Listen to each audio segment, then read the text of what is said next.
Welcome into an In the Money podcast from KeenelandSelect.com. Tom Leach, along with Keeneland's director of simulcasting, Jim Goodman. And we are going to do two of these In the Money podcasts for the big Breeders' Cup preview weekend.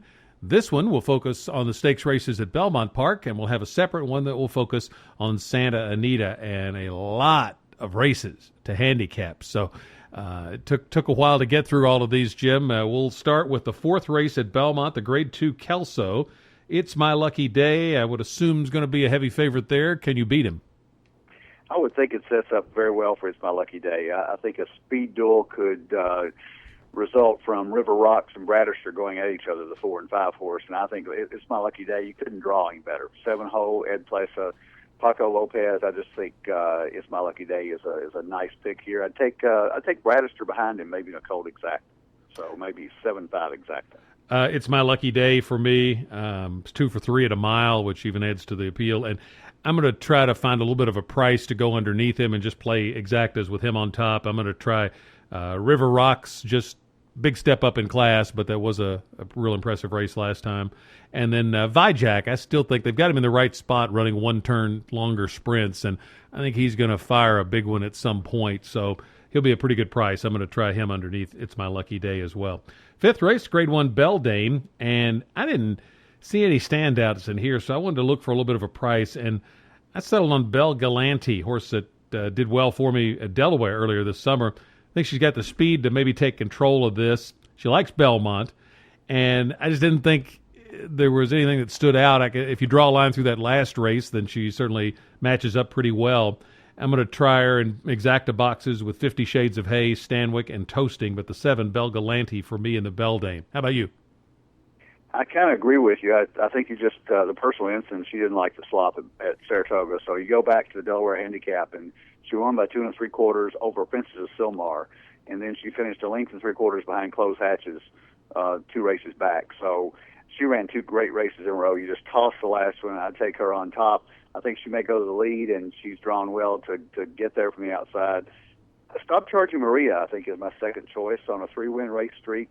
3-year-old facing olders, I don't really like that. The Alabama, she won the Alabama, but it wasn't a great speed number, an 82 buyer figure. So maybe she's not quite as good as these, but you can't argue 3 wins in a row and 2 of them in Grade 1s. And then Toasting is my third choice.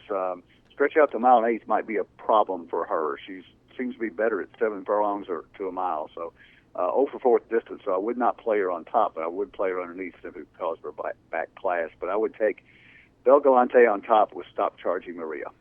Sixth race is an allowance, so we'll go to the 7th race, the Grade 1 Flower Bowl. 3-year-olds and up, fillies and mares, going 1 1/4 on the turf. The Beldame's 1 1/8 for fillies and mares. The Flower Bowl in here, I ended up going to Altarite. I thought she was sitting on a big race in the Beverly D, and from all accounts, she just looks spectacular in the paddock, and then gets out on the track and just kind of freaks out. And really, it looked like one of those cases where she lost her race before she got to the starting gate. She's back at her home base. She's had 4 really good works, and I'm going to take a shot with her, thinking I'll get a little bit of a price because of the 2 races this year. Got to use Stephanie's Kitten with her. She seems to be finding her best game again. And then Strathnaver and Abaco are the other ones I would use. But I'm going to take Altarite, thinking I'll get a little better price than I will on Stephanie's Kitten. How about you? Yeah, I would take her underneath Stephanie's Kitten. I watched Kentucky Downs races on Wednesday, and Kenneth Ramsey, I got tired of seeing him in the winner's circle. He won 3 out of the first 5, but it seems like he went through a dry spell, but his barn is back hot again, and Stephanie's Kitten looks like she's coming in there to race just right. She was coming at the end of the Beverly D, and she only got beat by 3/4 of the lead. Velasquez gets back and takes out Frankie Dettori, ran a couple of seconds with her, but Velasquez had a lot of success in the past. So I'm going to take her on top. Abaco, Altarite, Viva Raffaella maybe at a price with Castellano up. But Stephanie's Kitten is my choice with the Ramsey colors. 8th race, Grade 1 Vosburg. 3-year-olds and up, going 6 furlongs. Palace has gotten really good lately, going to be the favorite in here. What's your thought on the Vosburg? Yeah, we keep going to favorites here, but I think Palace, the 1 horse, is a standout here, and I would key him in the pick 4. This is the start of the pick 4, and I think it's a fairly fairly good place to take a stand.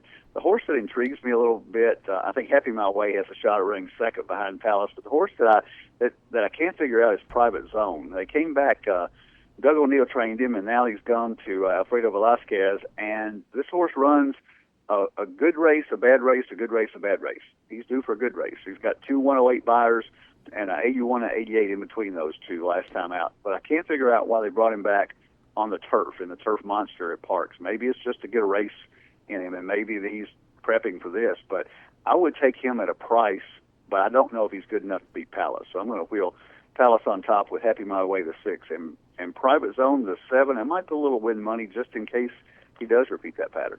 I'm going to take a little bit of a reach here and try Coup de Grace. I kind of like 3-year-olds in the fall, and this horse is 2 for 2 at 6 furlongs. I think there's a lot of speed in here, and so could set up the late run for this horse as a really sharp work since the race up at Saratoga. Palace has certainly got to be used in horizontal wagers. I just think at some point he's going to take a step backward. He's been on top of his game for a while. That's not the greatest handicapping angle, but I just think it's going to happen here at some point soon. So I'm going to use Coup de Grace, use him certainly with Palace, Happy My Way also you mentioned, and I'm going to try Saludos Amigos off that 106 buyer last time a little bit as well. But Coup de Grace is going to be the win pick, and basically just hoping he could get first or second and maybe get a decent exacta out of it. Ninth race is the Grade 1 Joe Hurst Turf Cup, 3-year-olds and up at 1.5 miles on the turf, and nice looking field here. I'm going to try Medal Count, number 6. I think they're finally keeping him on the right surface, second straight turf race. It's the third start off a layoff, and he's by Dynaformer, and he's coming off a marathon race at Kentucky Downs. If he's not fit now, he's never going to be. And going 1.5 miles, I think he's going to be a nice price. And Dale Romans has always been so high on this horse. I think now he's finally maybe settling into the right pattern to fire a good shot. And so I'm going to take a shot that he might do that in this spot. And I'll use him with the Ramsey entry, the 1 and 1A, Big Blue Kitten, and Real Solution. Imaging, the 3, Main Sequence, the 5, has certainly gotten good for Graham Motion since coming over to the U.S. But I'm going to try a shot with Medal Count in here. What about you? I agree with you 100%. I went back and I actually watched that race live at Kentucky Downs. I don't know how he got beat. I mean, he got Maya Fleet held on, but I thought he won the race. And you're right. If you can run at Kentucky Downs, I love horses coming out of that track, and he will be a price in here because all these other horses are going to get support. So I think he may be the longest shot on the board out of the 6 entries here. Maybe not Hangover Kid, but Main Sequence has won 2 straight Grade 1s, but has won by a neck and a head. I can't imagine getting a third one, but he could, and Graham Motion is so good. Real Solution and Big Blue Kitten both have shots, but I'm going to take Medal Count on top and hope for a price here. And I think this is a race that if you're playing in the pick 4, you either go all or maybe take out Hangover Kid, but I think everybody else has a shot in here. But Medal Count would be probably the best price for you. We'll wrap it up with the Grade 1 Jockey Club Gold Cup, the 10th race on the Belmont Breeders' Cup Preview Day card. 1.25 miles for 3-year-olds and up, and you've got the young ones, V.E. Day, Wicked Strong, and Toneless, the 3-year-olds, against the veterans, led by Moreno. How do you see it? Yeah, they're ganging up on the old guys. I think Moreno, I think this race really sets up well for Moreno. Drawn to the outside, 4-year-olds against the 3-year-olds are the top guns here, obviously, Wicked Strong, Toneless, and V.E. Day. But I still got to take Moreno. The last 2 races, won the Whitney and got beat by half a length by It's My Lucky Day in the Woodward. And I just think that he's probably a little bit better than 3-year-olds right now. I don't know. He could not be. Any of the 3-year-olds could win. I would take him on top. Toneless obviously loves Belmont.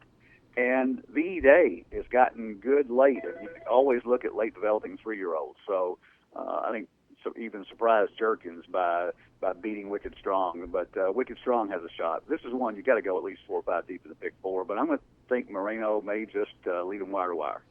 I'm going to try Toneless in here. I have a lot of respect for Moreno. I think Stefan Otzi, an older horse, is a little bit dangerous. Is kind of perked up here since going to the Zito barn, and that race in the Woodward was better than it might look on paper. But Toneless, you mentioned likes Belmont. He's 2 for 2 at Belmont. he's had 2 bullet works, and Clement's not a guy to really do a lot of that with his horses in the morning. And then I just thought, I'm a big Rosario fan, but I thought he gave his horse a strange ride in the Travers. He went after Bayern a little too early, and I think that took away Toneless's best shot, and I think it was just kind of a fluky finish because everybody was so worried about Bayern. And I think Toneless, with the blinkers off, relaxes a little bit and finishes strong and gets the money. I'm going to use him with Wicked Strong, Stefanozzi, and Moreno. But number 8, Toneless, the pick for me in the Jockey Club Gold Cup. Best of luck on your Belmont Breeders' Cup Day cards. And don't forget, 1 week away from the start of the Keeneland Fall Meet. And again, we'll do a separate In the Money podcast for the Santa Anita Breeders' Cup preview races. So make sure you listen for that as well. For Jim Goodman, I'm Tom Leach. It's the In the Money podcast for KeenelandSelect.com.